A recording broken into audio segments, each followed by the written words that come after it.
Sad.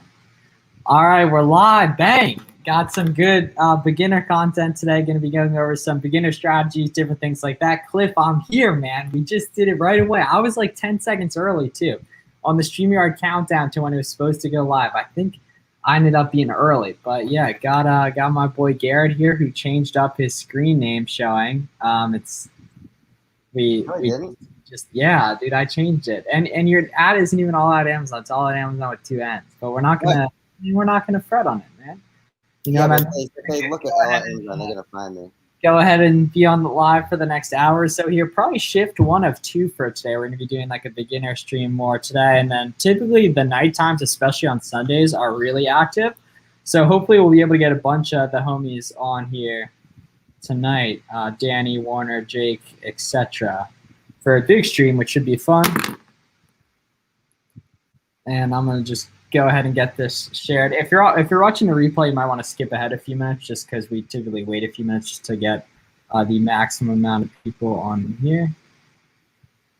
And I would also say, for anyone that's in here, any of our homies, this is going to be really catered towards beginners and really just getting started on Amazon and what to do, what the fee structure is, the breakdown is. So if you're looking for more typical content from us, more advanced content, probably come back this week. Some of the other live streams might be better, and especially tonight at 8 o'clock.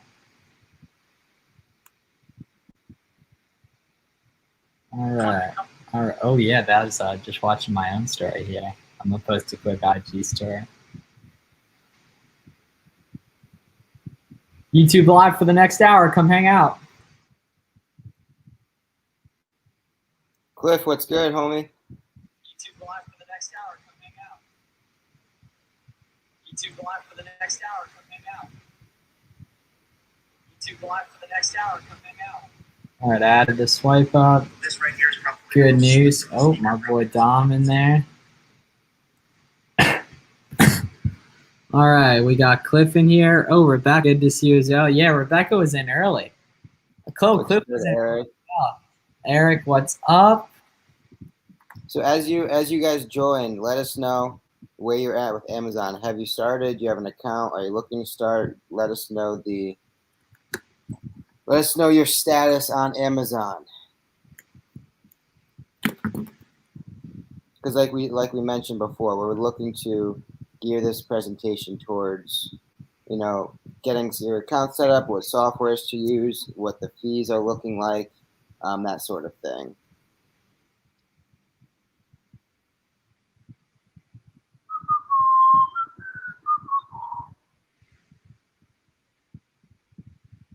Do you have like a Word document maybe you can screen share on that we can just type down specific things? I think that would be a good format to do. And that's something we can also come prepared with in the future.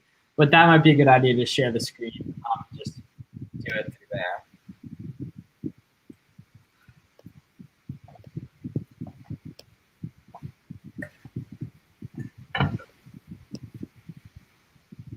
Crazy, that meme I posted today, we had 100 conversions from it.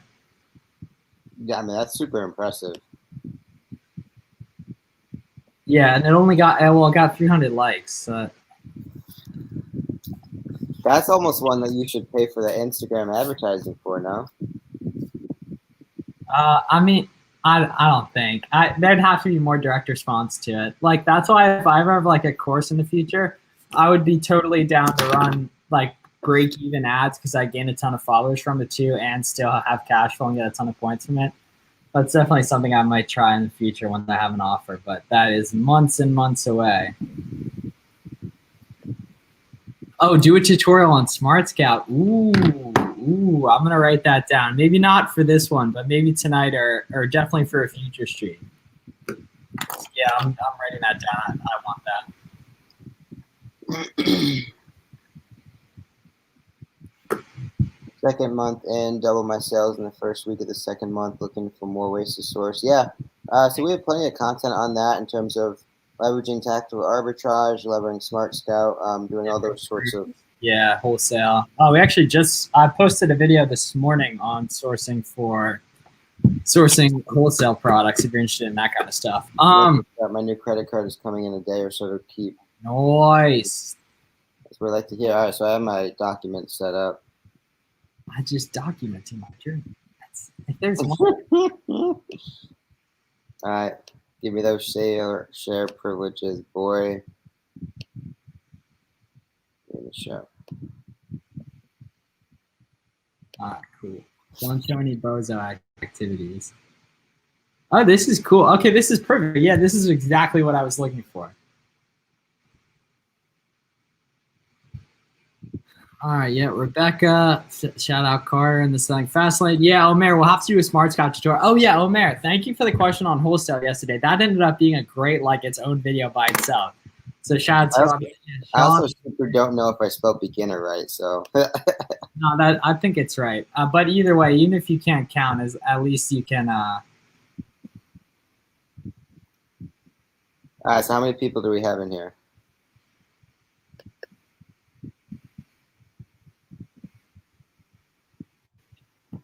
Am I sharing?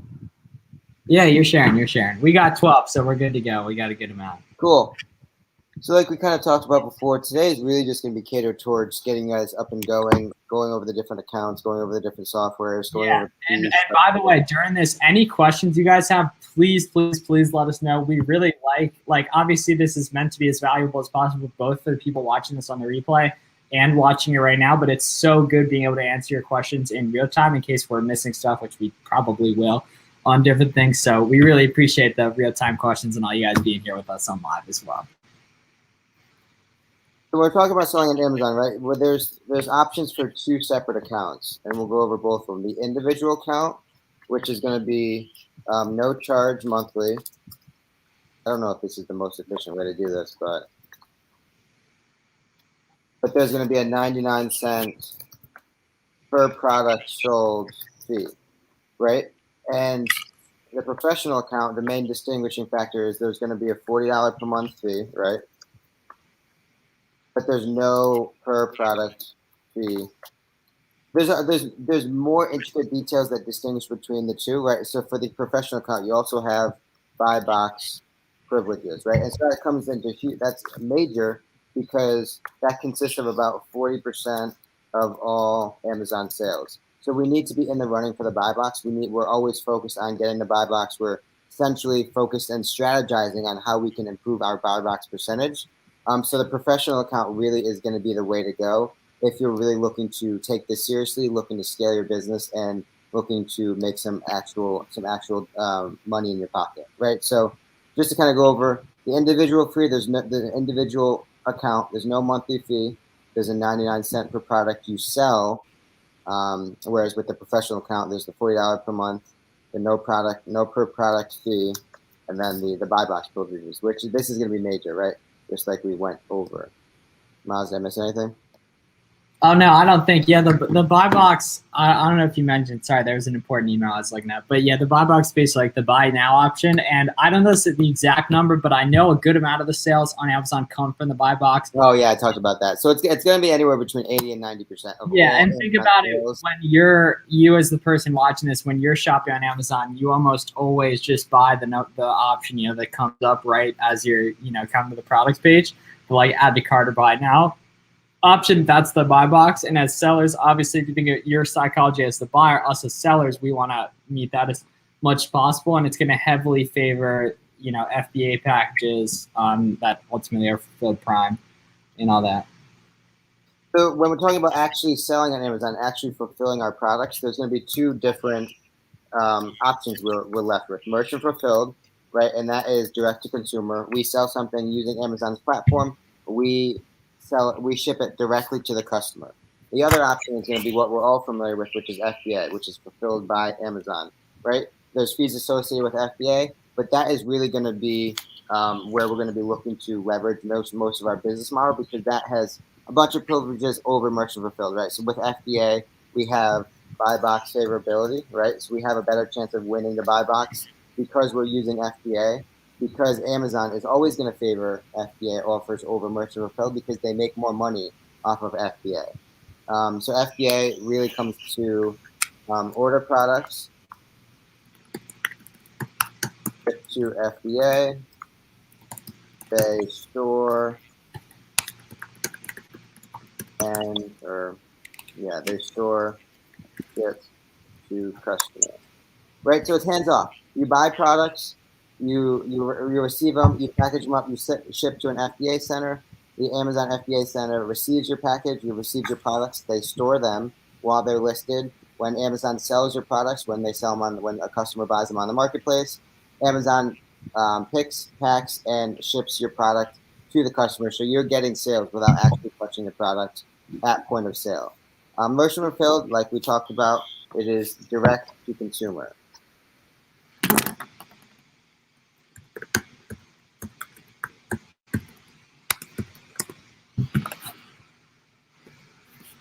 Couple things to note. So with merchant fulfilled, you are responsible for shipping, right? So you have to factor that in to responsible for shipping to your margins, right? So typically, we do some merchant fulfilled, but all the merchant fulfilled stuff that we're doing is typically less than £1. Yeah, so it's super cheap to ship. Like typically USPS first class.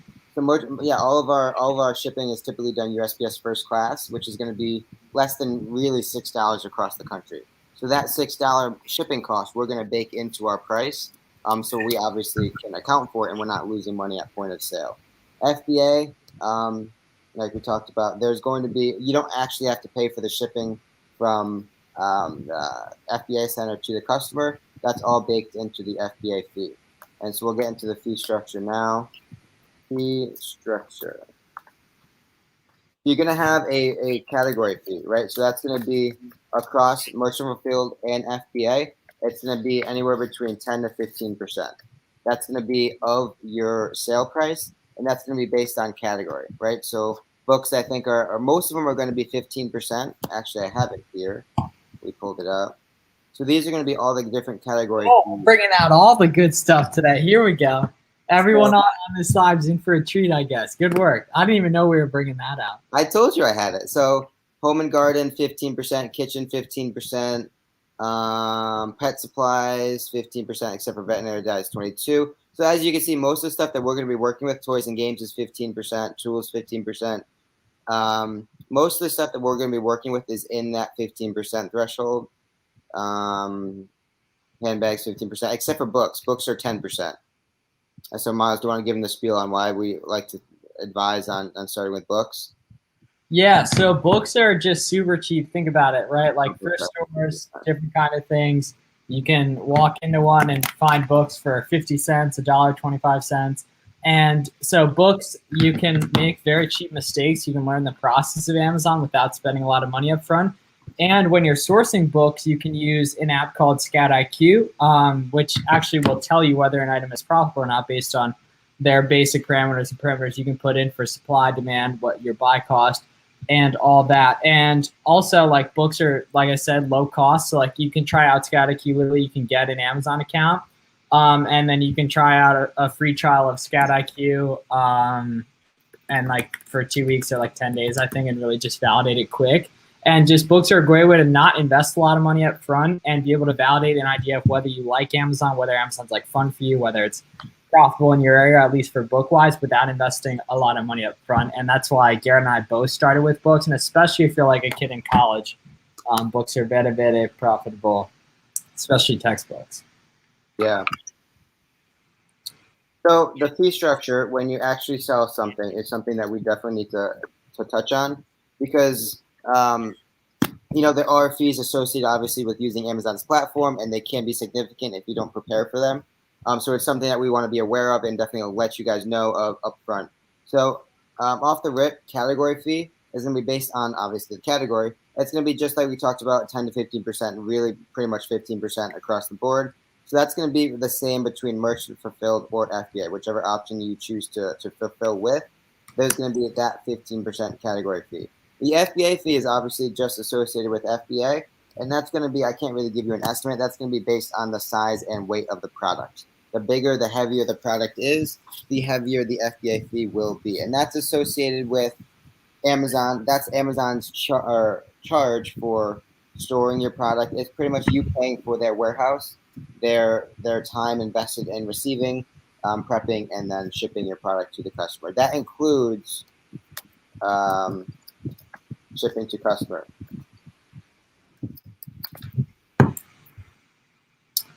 Okay, Robin asked, can you explain shipping credits when you go over FBM stuff?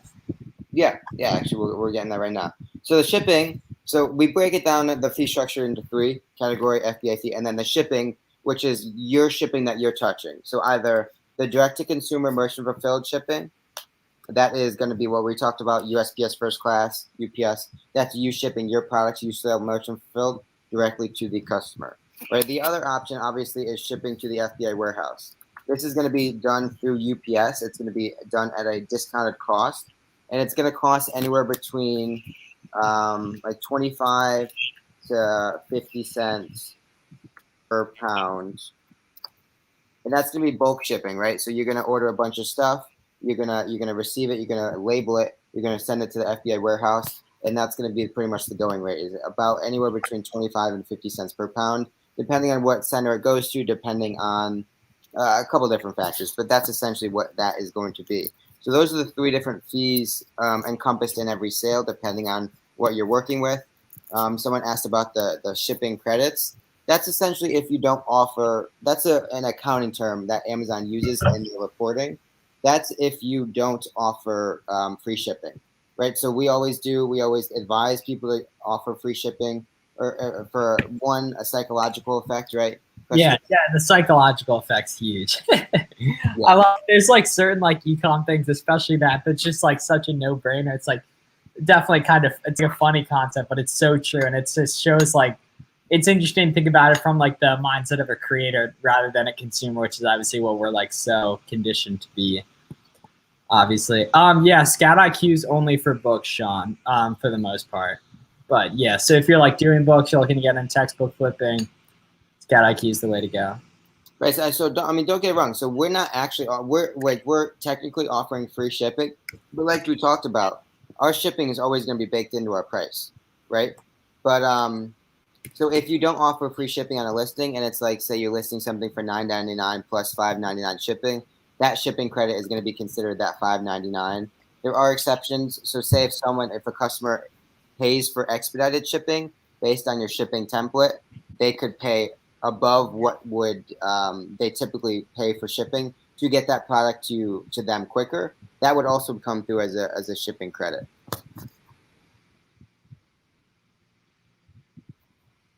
Okay, so we walked through 2 accounts, the fulfillment, the fee structure. Amazon Seller App. We got to go over Amazon Seller App definitely, because that's like the kind of the core home base, at least at the start, you operate out of. What do you want to go over with that? Just like how to that's where you scan products through. That's at the start where you list stuff through. And basically like the Amazon Seller App, it's like, where you can get those nice sales screenshots. All that, like I can pull up. I think I got some pictures on my Instagram of mine. I got it right here. So this is going to be the homepage that Amazon that Miles was talking about. This is what you would see on your phone, right? You have all your sales for the day. This add a product button is really going to be where you can leverage that app and actually scan products, whether you're in a store, whether you just want to enter an ASIN and online. But that would be the button that you would hit in order to start scanning products. Let me see if I have any.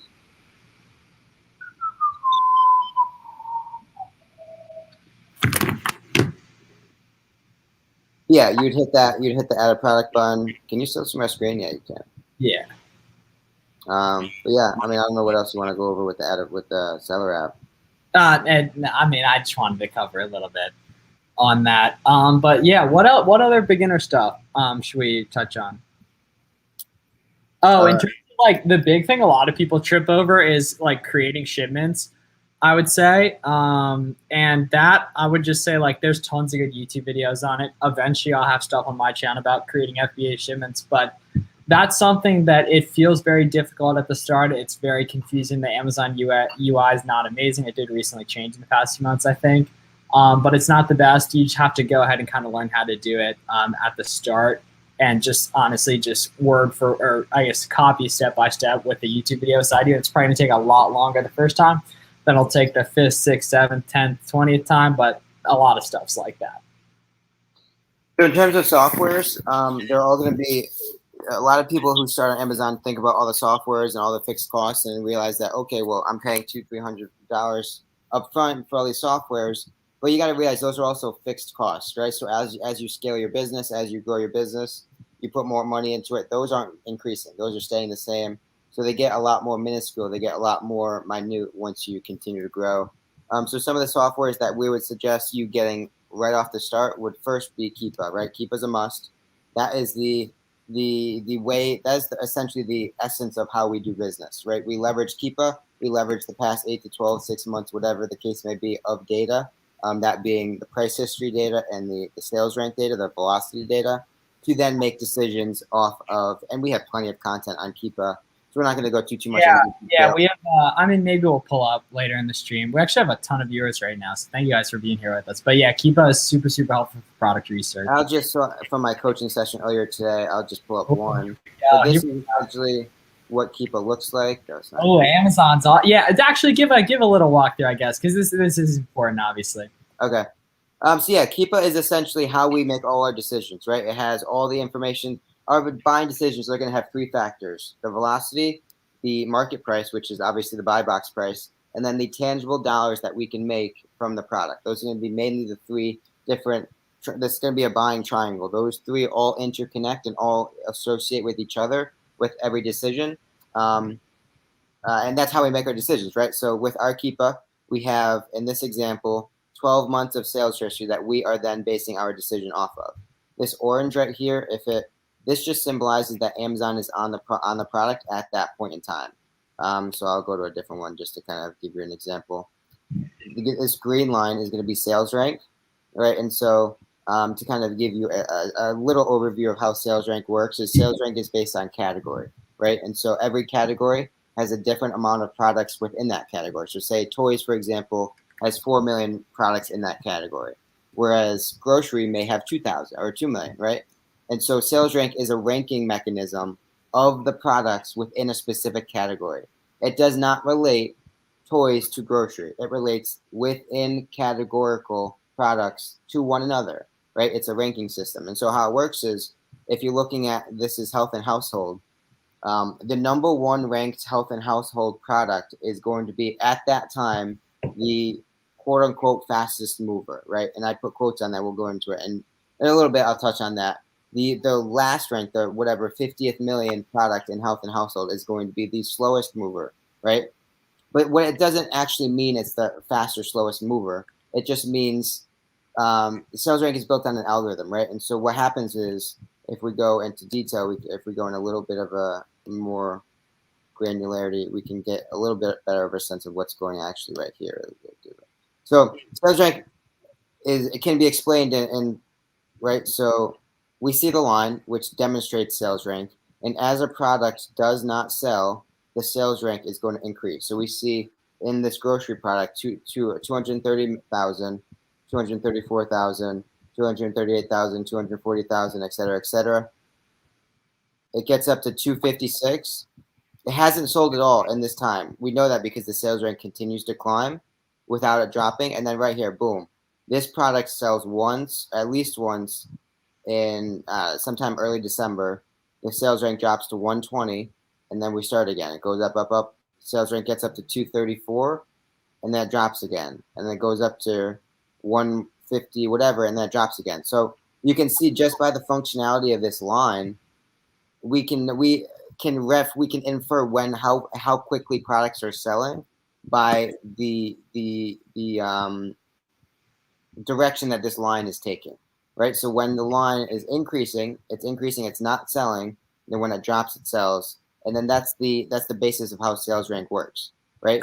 Every product has a given ranking at a point in time, but those rankings are always moving. Those rankings are super relative, right? So at 3:30 on the East Coast, we could have a Starburst that's ranked 2 million, right? But if that Starburst hasn't sold in the next couple hours, then that rank can potentially be 2.5 million. But if it has sold, if it sells 4 times in the next minute, then that Starburst can potentially drop down to 1.2. So all the products that are within a specific category are always intermingling, are always moving based on what sells when, how quickly they sell, how fast they're selling, how many they sell. You want to add anything, Miles? No, that was a good walkthrough, definitely. And let's get to some of these questions here. I can't see them, so we got to read them. Sorry? Oh, you I can't can't see them. No. All right. Do a tutorial on Smarts Guy. We'll have to do that. Still trying to figure out what I'm doing. They're a good way to get started from the ground floor. Okay, Amazon Seller Central account, like we just went over, and then start selling books. How do you start getting past the gates, the bigger items? So there's a lot of information, and we have a lot in our Discord, which is linked down below, which is completely free. There's an ungating section, which should by now have some auto ungates in there. Some of the big categories, it's a little harder in terms of like you might have to like join a group that's paid. I don't have one of those right now, but like most of the stuff you can find, especially in like our free Discord, you can find in there, or you can just shoot me a message. Repricing, listening to the goats. Oh yeah, our boy KJ's in here, joined FFF. Thanks to Miles, your Amazon selling experience. Got you, Scott. Yep, FFF is I'm a proud affiliate of them right now. Shipping credits. Did we go over shipping credits? I can't remember. Yeah, we did. Yeah. All right, cool. I knew I brought that up, which can't remember. Is professional a good way to get started? Yes. So if you're, in my opinion, if you're gonna get started on Amazon, you're gonna want to sell. You're gonna immediately want to commit to making over $40 or selling over 40 items a month. So yes, it's $40. If you can't resist that, this might not be the right thing for you. But the nice thing with reselling is like there's nothing like the only variable that affects you to someone else is your work ethic and access to capital, right? But really just your work ethic, at least at the start. I know I answered this in the chat. Is this documented or so yeah, all our live streams saved to the page. So you can check, we've done like probably 15 or so in the last month. They're all on the page. You can listen to like in podcast format with just audio, or you can look at our beautiful faces on here as well. Yeah, downloading Inventory Lab. Yeah, you have to enter in all your buy costs so it accounts correctly. Okay. Can you do product search with no tools, just manually? Yes, you definitely can. And it's just a lot harder, especially if you're looking to do online arbitrage. If you're doing retail arbitrage, obviously, yes, you can do it without no tools. It would just be scanning stuff in store. But Sal, specifically, what do you mean? And why no tools? Because you shouldn't be afraid of, definitely don't be afraid of tools because they'll help you make more money. So they're investments. Just kind of worried about a lot of software shipping costs. FBA will eat up all my profits. They're fixed costs. So as you scale, you sell more items, the cost of those softwares doesn't go up. Don't worry about shipping. Supplies, you can really bootstrap. But yeah, I guess that is a pain at the start. But the more items you sell, the less the cost of those will matter. Is that all of them? Yes, yeah, we're caught up now. All right, so let's go through this like a legitimate step-by-step. If we were to start over again, the steps that we would follow in order to grow to the scale that we're at, right? So first thing first would be download, obviously, the Seller app. And we are big proponents of starting with books. So we would also, correspondingly with that, download Keepa. Or not Keepa, what's it called? Create a Seller, yeah, Scout IQ for books, yeah. That's what I'm saying. So Scout IQ, yep. Free trial linked below. Got a plug. There you go. So this is step one, right? So this is absolutely the first step because we have made it very clear that selling used books on Amazon is the number one way to get started. Low cost, low barrier of entry. Books are abundant. You can get them at any thrift store, Goodwill, or I guess Goodwill is a thrift store, but Goodwill, Savers, any sort of thrift store you could find books, right? Or college textbooks, obviously, as well. But those are a little bit more expensive. And with your mistake, it just allows you to learn Amazon, allows you to learn how to ship, allows you to learn how to list, allows you to learn how to price. It gives you the entire process at a very, very low cost. So download Seller app and Scout IQ. Go to thrift stores and scan books using the app, right? That's essentially going to give you a green or red light on whether to purchase that book or not, right? It makes it very, very straightforward, makes it very, very simple in terms of whether the book in your hand can make you X amount of dollars, right? And you scan the book, it's going to tell you, yes, buy this book, or no, do not buy this book, right? So until you have a thorough understanding with how Amazon works, how the entire fee structure works, how to list, how to do all of the logistical steps that are required to sell on Amazon, I wouldn't leave books. I would stick with books for a month or two just to kind of get your feet wet and really test and really get a proof of concept. Miles, would you agree? Yeah, but you want, especially if you want to make this a business, you want to get out of that quickly, which is going to involve a combination of either joining like a leads group, learning technical arbitrage really well, or being talented and manually sourcing on your own and getting ungated and stuff. Not that that's a tall task, but you want to always, with all this stuff, you want to actively be learning as you go and stuff. But yeah, books are a good place to start, but you want to get out of them as soon as possible if you really want to scale. At least. For me, you guys, Nicholas, we're grinding, man. We're grinding. We are here for the people, man. We like doing lives. We'll be back on live later today, probably actually too. Yeah, probably. So, right. So you've now sold books for a couple months. You're familiar with how things work. You've made a couple sales, right? So you're confident that Amazon isn't a scam, right? So you're past all that part. Now we want to start making some more money. Now what do we do? Now, what we suggest is to start going to retail stores and scan the same way you did with the books, but now we're talking about a little bit more of a barrier of entry. Now we're talking about more of a spend or buy cost. More things are at risk rather than a couple dollar books, right? So download Inventory Lab, that's just going to be what we use to scan. And go to Walmart, Target, Marshalls. What else am I missing? Yeah, just like, yeah. So I'm more of a big fan of OA. We're getting there. So yeah, or buy online. But the essence is we're buying from retail stores and at a smaller scale to not risk too much, right? We're still learning. We're still getting started with this whole process. But we want to start spending some more money and at scale, right? So we're going to start buying and sourcing from Walmart, Target, Marshalls, Walgreens, etc., to try and increase our profit margins, right? And so it's the same thing. We're going to start listing and selling, and I would even suggest merchant fulfilling, maybe for the first month or so after that, just to mitigate risk. And what I mean by that is, and this is actually harder than I thought to type and write or type and talk. When we merchant fulfilled stuff, especially in the beginning, right? It's a foolproof method. It's a risk-free method of buying and selling our products, right? We buy from Walmart, we buy from Target, we list them on Amazon, we merchant fulfill them, and we still have them in our possession, right? 2 weeks down the line, 3 weeks down the line, if that product doesn't sell, then worst comes to worst, we just bring it back to that store, get our money out, get our knowledge that we gained from it, compound our knowledge, and then take that information, take that money, and put it into something else, right? Risk-free, completely mitigated any sort of risk that we have inquired or required for that product. And I would do that for another month or so just to continue to learn. This is going to be our ideal method, right? This is the least risky way to build up an Amazon business. Number 7 would be then to start leveraging FBA, right? Once you are familiar and confident and sort of confident with your buying decisions, start sending stuff to MBA, because that's how we're really going to start to scale our business, right? But we lose hands on the product. When we send into FBA, it's pretty much a goner, right? You either sell it or you have to pay to get rid of it somehow, right? So we only want to be sending stuff to FBA that we're confident is going to sell. That's why I say to do this for a month or so, to gain that confidence in that ability to source, in that ability to make those decisions, and ultimately reduce as much risk as possible as you start to scale your business. Miles, anything?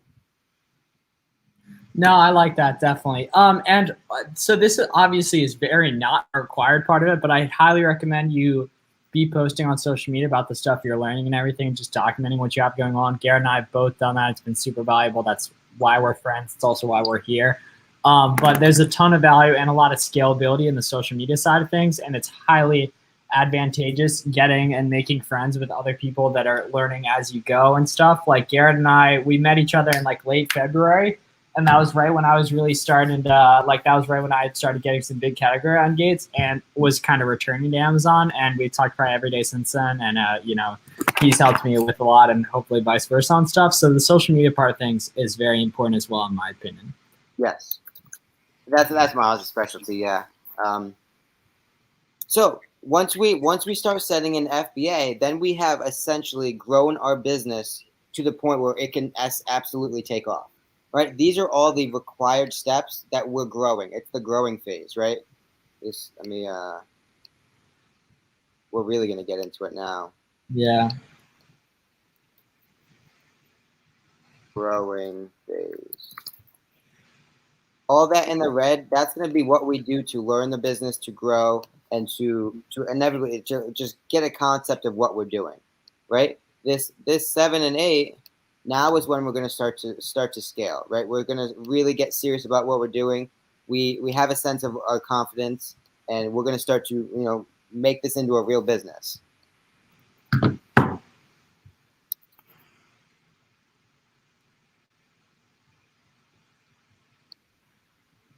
Yeah, what color I used. Right, so start leveraging FBA. We talked about that.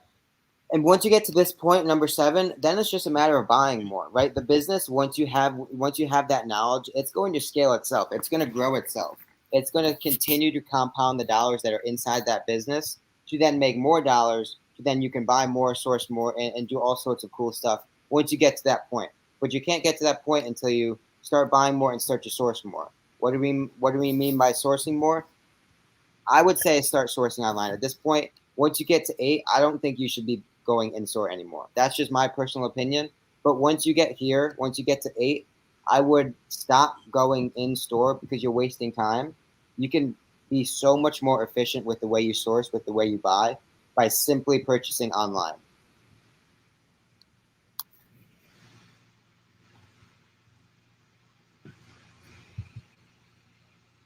Right? So you're going to be able to be just so much more efficient with your decisions by purchasing online. You can go to Walmart.com right now. You can go to Target.com in 30 minutes. You can then go to Walgreens. You can then go to Nike.com, all within an hour period. Where if you tried to go to all those stores in one day, it would take you 8 hours, right? So as you can see, it's very evident that buying online is definitely going to be the way forward in order to start scaling our business. I wouldn't necessarily get tactical arbitrage if we're creating an ideal method of the best case to mitigate the most risk. I would source manually before we started to invest in some more efficient sourcing tools. Why do I say that? Is because I'm a firm believer in being effective before you be efficient, right? I would say you need to be effective in what you're doing. You need to be effective in knowing what to look for when you're sourcing, knowing what keepers are you comfortable with purchasing into, knowing what competitive seller amounts that you're comfortable with purchasing into, knowing all these little data points that you're leveraging to make your decisions before you start to pay to make that process go quicker. Because if you don't have the basics, that process can go as quickly as you want it to. But in the end, with tactical arbitrage, we're still coming down to those same principles. We're still making the decisions in our mind with what we see. And the product research is still manual. Obviously, tactical arbitrage makes it go quicker, but the essence of it doesn't change. We still need to have the knowledge to make decisions of what products we're going to be comfortably profiting off of and what we aren't going to be. Yeah, and I got to get better on making tutorials on this different stuff. I'm going to go really deep, I think, down the TA rabbit hole again because I really want to start buying in other categories on stuff too, and then I'll be able to make some good videos on it as well. So inevitably there will get to a point where you have more products. If you have followed these steps, if you absolutely know what you're doing now, you're sourcing heavily now, you're spending a lot of time sourcing, you're going to get to a point where you have no more money. Well, you don't have more money, but you have more products than you have credit or capital or spending power, right? So now at this point, at number 9, I would start looking into more options in terms of spending power, increasing that spending power. And this is where Miles is an expert in. He is very comfortable and one of his expertise is knowing how credit works, advising on different credit cards, and just having knowledge across the industry. And this is obviously only for the very disciplined, but I'll have some content coming on my channel soon about like some of the different like credit reward stuff I rock with. Right. The yellow's kind of hard to see. Can you make it like green or something? Well, not that green, yeah. Yeah. Oh, true. Actually, yeah. Oh, that's good. Yeah. Okay, so no, I really don't want to use green. We'll use purple. Blue. How about blue? Can we see blue?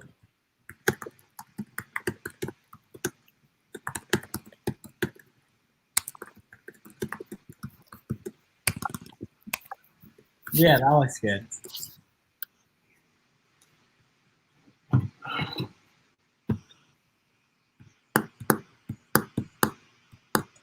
I don't know what to call this last phase. I mean, just like I don't know. Adult business, we're gonna call it.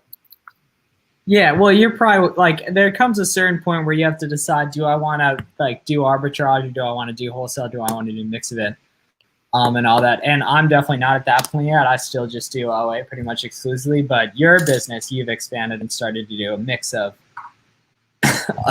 of both OA and wholesale. So leveraging more credit, right? So at this point, at number yeah, that's like once you start making a decent amount of money, it comes to the point where there's tasks that aren't worth it of your time to do. So that's where both the software side of things and potentially like the virtual assistant side of things come in, and that's what we can start talking about here. Yep, absolutely. So at number 9, right, just kind of recapping as we start to progress. At number 9, you're fluent with sourcing, you're fluent with Keepa, you know how to source. Now you have included tactical arbitrage in your repertoire. You are sourcing at scale. You have no issue buying products. So now, right, number 9, we're leveraging more credit to continue to grow our business, to continue to scale, to continue to buy more products, to then continue to make more money, right? So you can see we have scaled the business. Now we're killing it, right? We're probably making at this point anywhere between $4,000 to $6,000 a month profit in our pocket at number 9, right? We're very in tune with the business. Now we're taking it to the next step, adult business, next level. Look at that, next level. I need to spell level right. So now we want to take it off, right? Now we're at this point, we're making good money, but now we're saying, what's next, right? Now I would say build a team, right? What I mean by that is just like Miles was talking about, there's going to be some tasks as you run your business that it's just simply not worth your time to do, right? And I talk about this all the time. It's important, it's crucial to know what your time is worth, right? And at this point, at number 9, you have to be, I'll even include this, know your numbers. You need to be knowing your numbers as you grow your business. And I would say at number 10, in this entire process, you need to be knowing exactly how much money you're making per profit or per product, how much you're making per month, how much you're spending, what's your ROI percentage, what's your gross percentage. All these numbers you need to be have a pulse on, because that's essentially the health of your business. Yeah, and so where can someone go to hire a VA? Where should they go? So there's all sorts of like portals. You can use Fiverr. You can use onlinejobs.ph is where you should be going. Get that down. Onlinejobs.ph.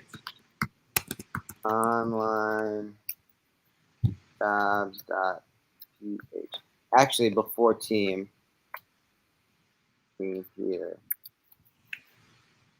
Before you can build a team, you need to be documenting what you're doing. So at this point, all of your information, all of your knowledge is probably in your head, right? But that doesn't do you any good if you're not there to do it, right? So you need to, at this point, be documenting all of your processes, all of the things you know, how you're sourcing, your strategies for sourcing, your thresholds. You need to be documenting that in SOPs, so then you can leverage that to build out your team, to task other people with that knowledge to then replicate what you're doing, but not you actually having to do that.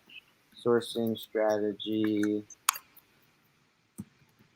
profit, thresholds, maybe even packing.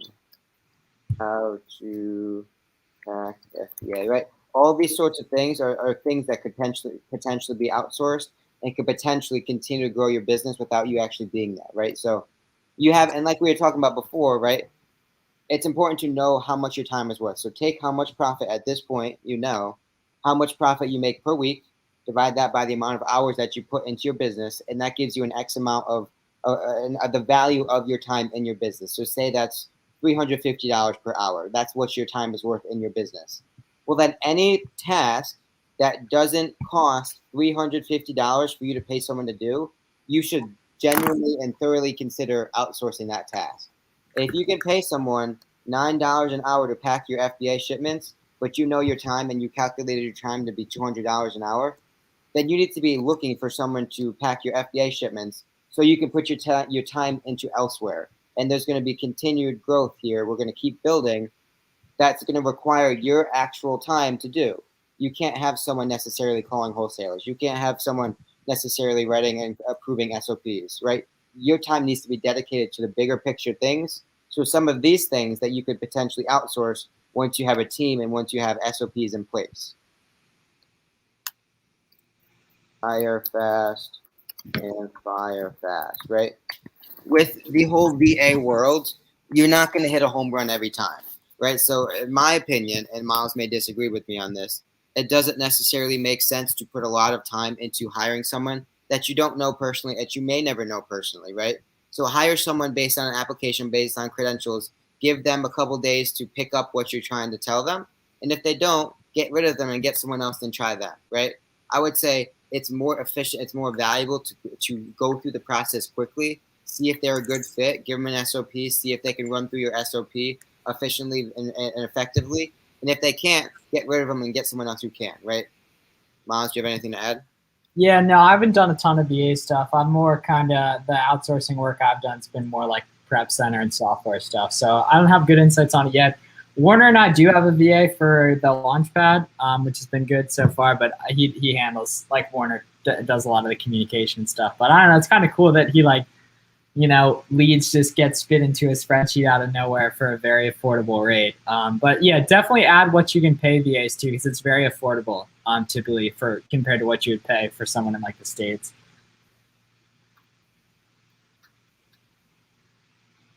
Yeah, 2 to like 5, 2 to 6. Yeah, I would really say within a 2 to 3 range, and that's very reasonable. That's what they want. My VAs asked for 3. I didn't give them 3, but they're expecting somewhere in this range, 2 to 3, right? And they're going to be very good workers for that rate because that's their culture. It's not necessary. It's not something to be ashamed of that you're paying someone that low. It's just what they expect. It's the culture. It's the economy over there. That's just how it works. So there's nothing wrong with paying your VAs what their value is. So at this point, right, we have a very sufficient and very effective OA business, right? We have sourcing. We have SOPs in place. We have a team in place that are maybe helping us source, helping us pack, helping us make the entire process more efficient. Now, what is next, right? The next step in the Amazon growth model would be, and I just kind of coined that. That's not an actual thing. Yeah, this is purely anecdotal from mine and mostly Garrett's experience. Yeah. Now, oh boy. Now, right, we're cool with OA. Like that's potentially maybe even close to automated, right? We're good with that. Now we want to keep scaling, but now we don't know how to scale, right? So now is when we start to think of wholesale. Wholesale is similar to OA in terms of purchasing online, but we're starting to develop relationships with distributors, brands, and wholesalers that are more at scale, right? And if we think about the supply chain, right? It starts with the brand, or manufacturer, whatever the brand, and then it goes to maybe a distributor or it goes to a wholesaler, maybe 2 or 3 distributors. Then it gets to your retail store, which was at that point when we were penetrating the supply chain before. We were penetrating after the retail store. We were buying from Walmart's, Targets, etc. But now we want to scale. Now we want to grow our business. Now we need to figure out a way to get up in the supply chain, closer to the brand, closer to the first or second distributor. And now how do we do that? We do that by getting into wholesale by calling these distributors. Call. That's the only way you're going to start to infiltrate the wholesale market is to start calling these brands, start calling these distributors, and just putting yourself out there as a valued asset for them, right? You are positioning yourself as a business entity to purchase their products at scale, right? We're not talking about hundreds of dollars. A lot of times at this point, we're talking about thousands, right? And so you are calling them, essentially cold calling, providing value, providing things you can offer them, not just your money, but your time, your expertise, your Amazon knowledge, and positioning yourself as an asset for them moving forward, right? So you're going to call them and you're going to ask to buy their products. And this is going to be I would start with local first, right? It's going to be the cheapest shipping costs. So I'm in Pennsylvania. I'm calling New York distributors. I'm calling Pennsylvania distributors. I'm calling Delaware distributors. I'm calling New Jersey. Everywhere my surrounding states, my local distributors and wholesalers, I'm calling them first to see what deals and discounts they could give me buying their products at scale. Obviously, the data behind it is the same. We're leveraging Keepa, we're leveraging Amazon, we're comparing these catalogs to that. The data doesn't change. Now we're just spending more money. Now we're buying in larger quantities to continue to scale our business. Local first.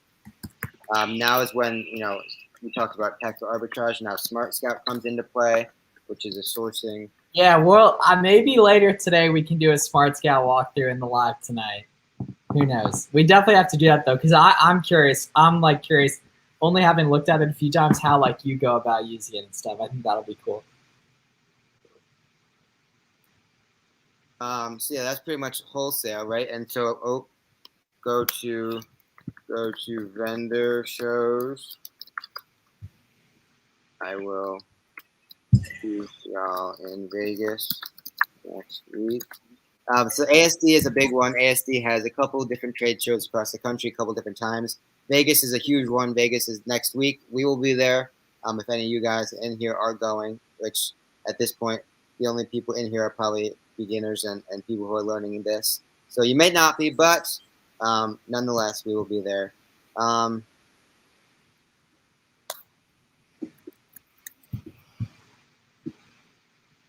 At this point, right, we have essentially gone through the entire Amazon process. We're at wholesale now. We're dealing with wholesale. We're buying from distributors. Now it's just rinse and repeat. We call more, and so the data behind wholesale. We call 100 brands, distributors, buyers.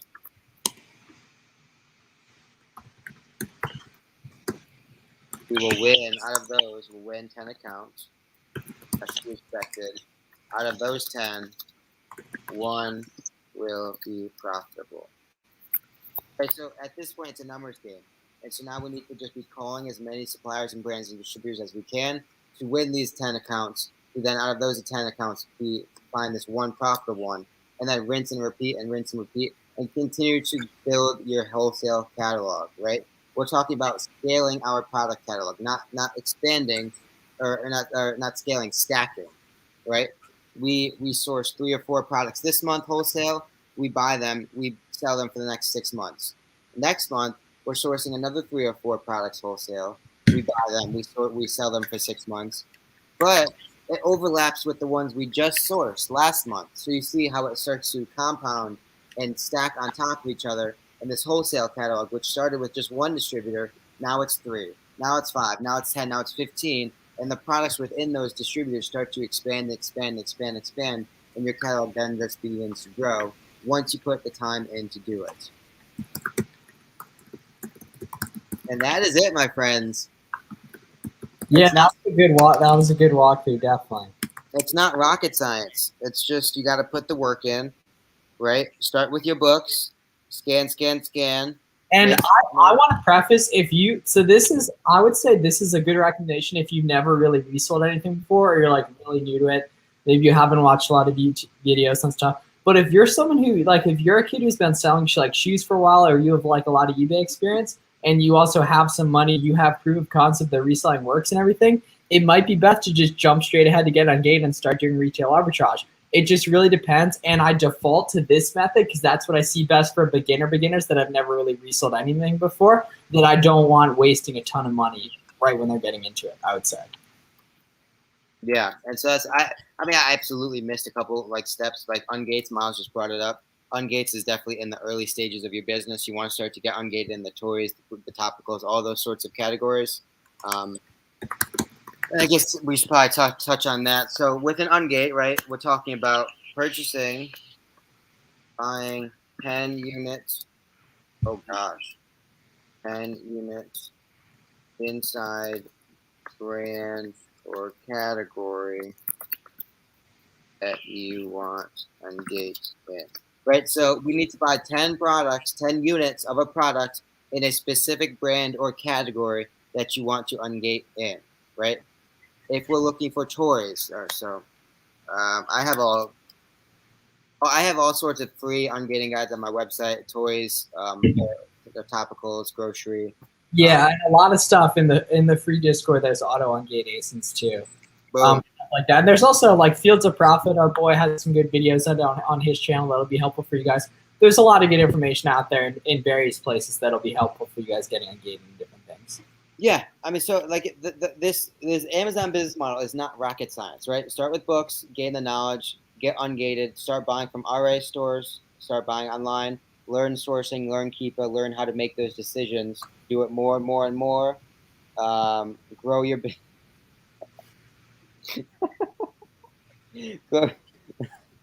grow your business, grow your capital, know your numbers while you're doing all of this, because that's going to allow you to audit what you're doing, right? If your business output a 20% ROI last month, and you know your business model is 30% ROI, well, if something went astray, you need to go back into your business, you need to go back into your numbers and cut out the fat. There's something in there that isn't working out. Somewhere you're buying products that you shouldn't be, and you need to realize that before it's too late, before you kill your business down the line, right? We need to know your numbers to protect our business, to protect our numbers, to protect our profit, to keep growing and moving forward. Once you get to this point, obviously you've scaled away.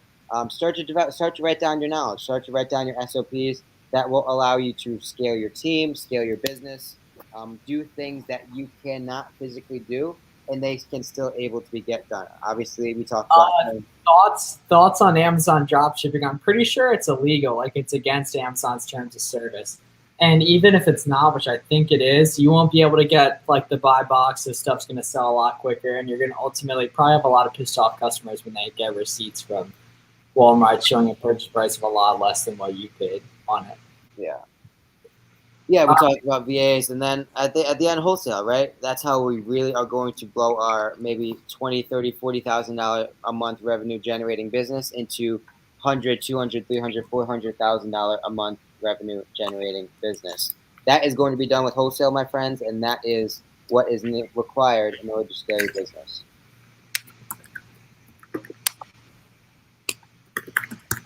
I wish I could get this all into one screen. Let me see if I can.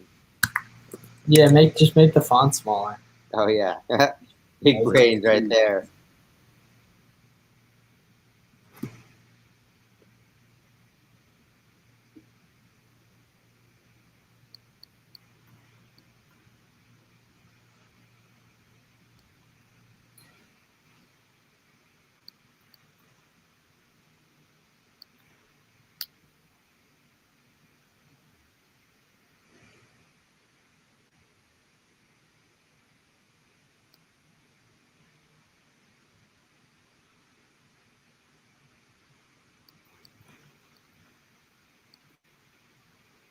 There we go.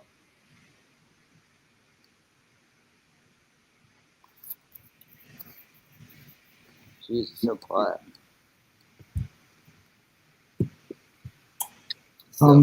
Thoughts on BOLO groups and cook groups? Starting capital is less than 1K. I wouldn't if your starting capital is less than 1K. Once you have, if you really need stuff to buy, yeah, do it. But like with less than 1K, I wouldn't say you want to be spending like 10% of your budget on just like, or like 5% of your budget just on that. I wouldn't. But once you have like a few thousand and more proven concept, then definitely. But I probably wouldn't at the start. Can you start with OA as a new seller? Yes, it's just going to be a lot harder to break into and kind of learn different things than if you were doing like RA or just books. Man, if you're asking that question, I wouldn't. There's no sense in rushing it, right? Like to me, like that question gets asked from a perspective in my mind that you're trying to take shortcuts, right? And this isn't a business to take shortcuts. If you put in the time, if you put in the effort and the effort to learn the essence of the business, it will be fruits of your labor for years and years and years down the line.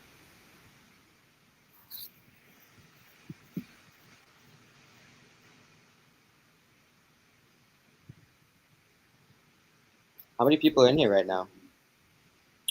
We have 27, which is amazing. But as a new seller, I'm gonna skip to books due to my situation. I mean, I have more books and resellers near than literally 9 roster. Yeah, okay, so yeah, then probably, yeah, you're gonna want to do RA at the start, and then gradually, Yeah. yeah. If you're really looking, it might make sense to be in a bolo group just because that's gonna get you a lot of like RA leads and stuff. But it really kind of depends on your specific situation.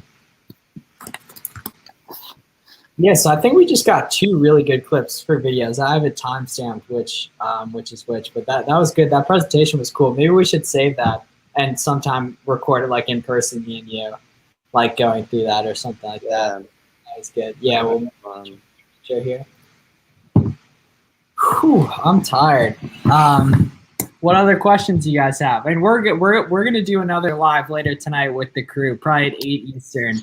We'll go on with the crew. Hopefully, get like Danny, Warner, Jake, Cody, some of the rest, and maybe John, and here some of the rest of the crew. That'll be good. My boy Kevin. Business is like a sport. You can't be world class without getting the basics down. I like that. Yeah, best part about business is your career doesn't have to end. You know, you're not limited by age. I like that. Favorite Chrome extensions? Ooh, Rakuten definitely. DS Amazon Quick View is free as well. And FBA, I don't know what it's specifically called. It's called like FBA fee calculator or something like that. IP alert too.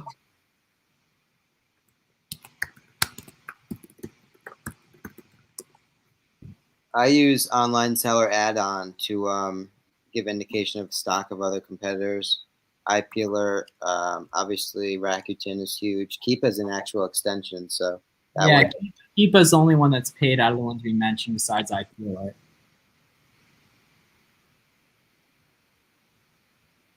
So why are you so focused on manually sourcing stuff? Why are you afraid of software? That makes me nervous. Because I'd feel like we've been talking for like months and you've been asking very similar questions. And I think you just really need to dive into stuff and really start going at stuff hard because you'll learn a lot better as you go. It's true.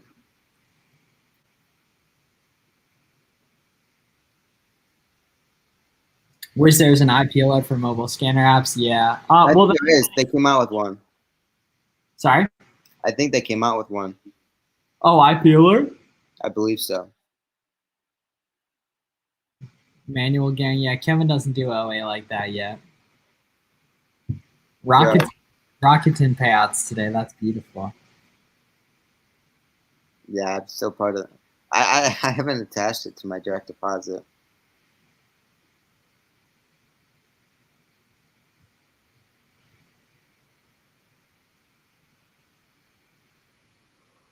Oh my gosh. Oh, I'm tired. You got hit on the head. Manual gang. What other questions do you have? What does Rakuten do? Okay, Rakuten, I'll show you guys on Rakuten's basically it's an extension that like just gives you extra cash back for different sites. There's a bunch. Sometimes random ones just show up, and then sometimes, yeah, like specifically like these sites you see cash back. And it's a Chrome extension and an app.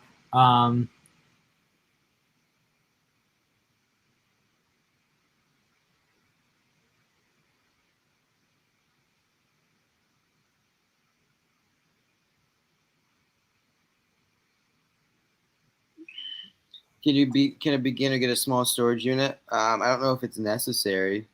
At least in the beginning, like in the very, very beginning. Depends how much depends how much you're willing to spend, how much you are spending, and how much inventory you're going to be getting your hands on.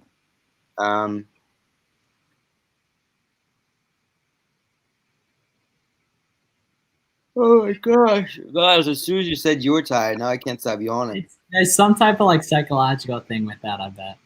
When you're scanning books, how can you look to see if Amazon is dominating the buy box without pulling up Keepa?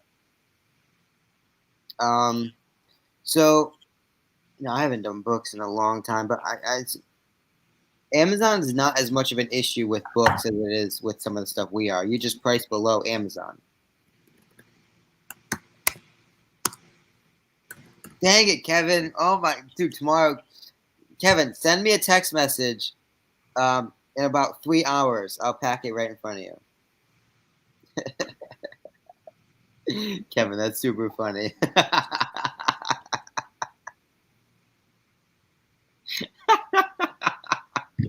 What we got?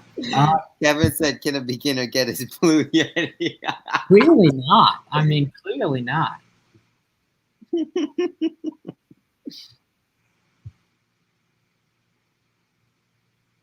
Miles loves Wells Fargo. No, Wells Fargo isn't good, man. At least for me.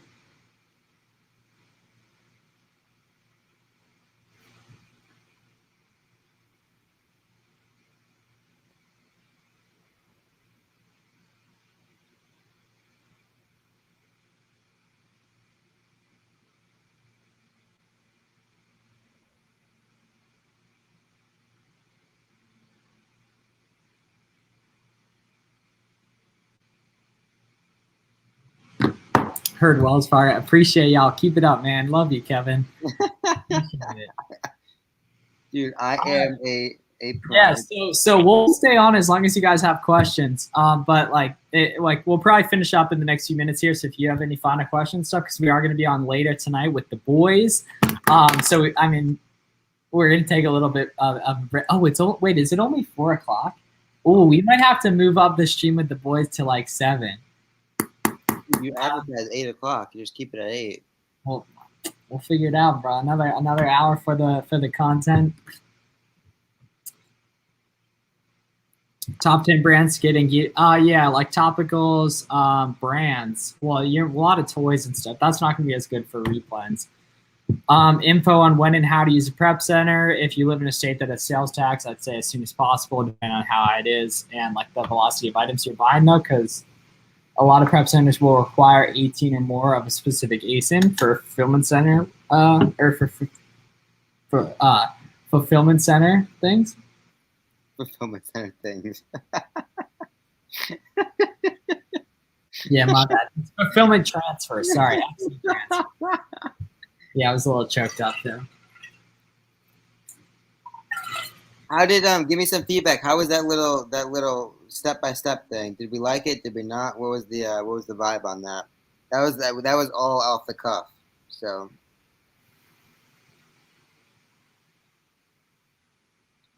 that was all off the cuff. Oh my gosh, golly.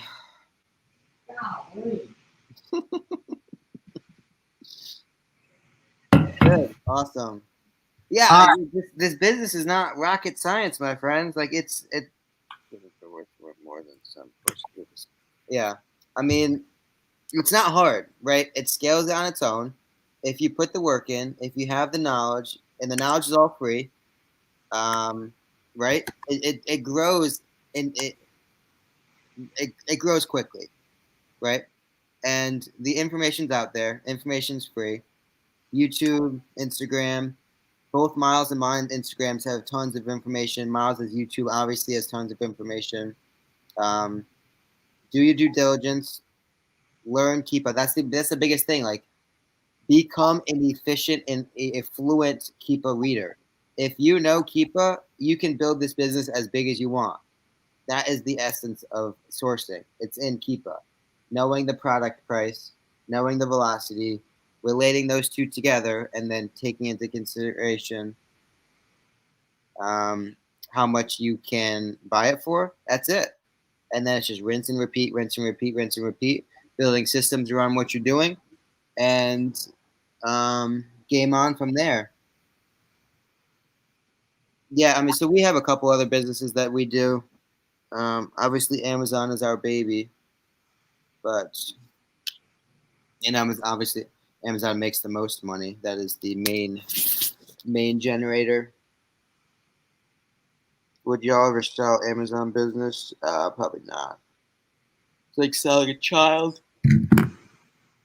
Join up for the next stream. Garrett just released the merch. Yeah, Garrett's. There's only 4 all-out Amazon polos in existence, and I'm the lucky owner of 25% of the supply. And y'all, at least. So I don't use Be Cool. I use Aura.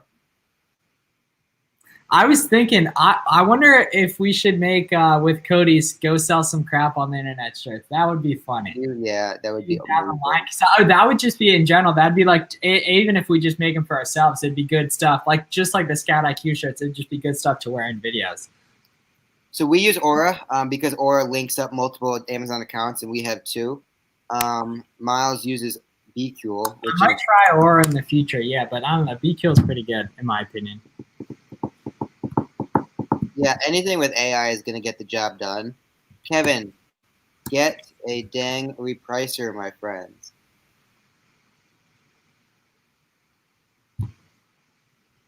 Yeah, Robin. Heck yeah. Reach out to either one of us if you have any specific questions. For sure. Yeah, don't mess with North Face. North Face is a no-go. North Face, Vans, both are no-go. Anything, what's that, VTEX Corp or VT Corp or VT Corp? I think it's VT Corp. Hold on, let me check. There's a parent company that owns a bunch of apparel brands, and they all are no good. VT Corp. North Face. VF Corporation. Put that in the comment. Someone type VF Corporation for me.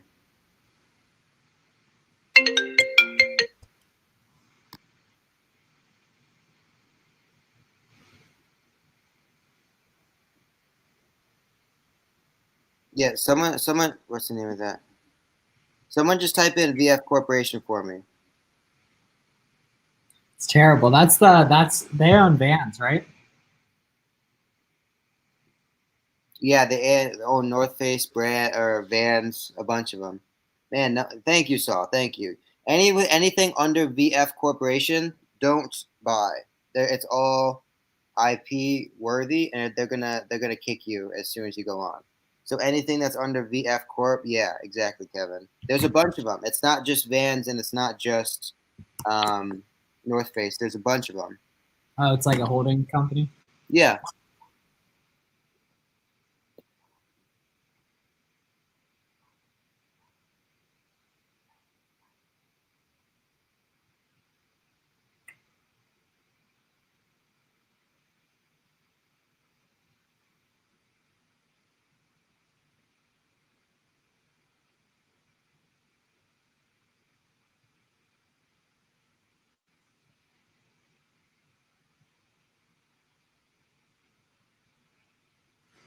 All right. So I think we're about done on the questions so far, but we'll be back on live today, probably within a few hours, either 8 p.m., maybe 7 p.m.